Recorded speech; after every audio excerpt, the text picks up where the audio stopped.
ভাগৰ নাই জীৱন হেৰুৱা নাই তেওঁ জীৱন যুদ্ধৰ অক্লান্ত যোদ্ধা সেয়ে ৰোগীয়া শৰীৰ লৈ তেওঁ কৈছে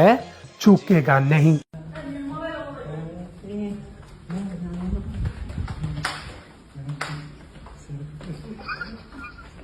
দুৰ্বল শৰীৰ কিন্তু দৃঢ় মনোবল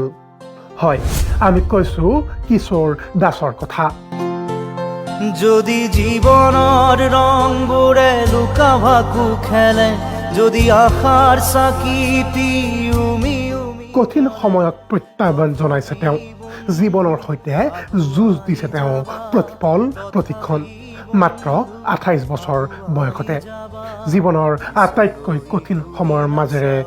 বৰ্তমান পাৰ হৈ থকা আমাৰ সকলোৰে মৰমৰ অভিনেতা কিশোৰ দাসে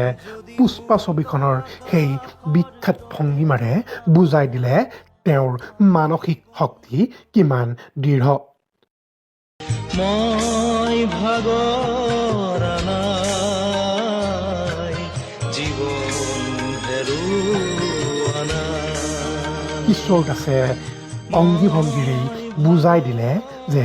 ঝুকেগা নেহি সেই ভংগীমাৰে যেন বহু কথাই ক'লে কিশোৰে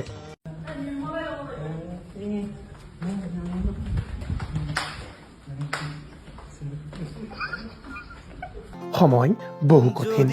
জীৱন বহু জটিল হ'লেও সেই সময়ত প্ৰত্যাহ্বান জনাই দৃঢ়তাৰে যুঁজ দিছে কিশোৰে আগতকৈ কিশোৰৰ শাৰীৰিক অৱস্থা সুস্থ হৈ উঠিছে কিশোৰে এই সময়ত বিচাৰিছে অসমবাসীৰ আশীষ অতি সোনকালে সুস্থ হৈ উঠক কিশোৰ সকলোৰে তাৰেই কামনা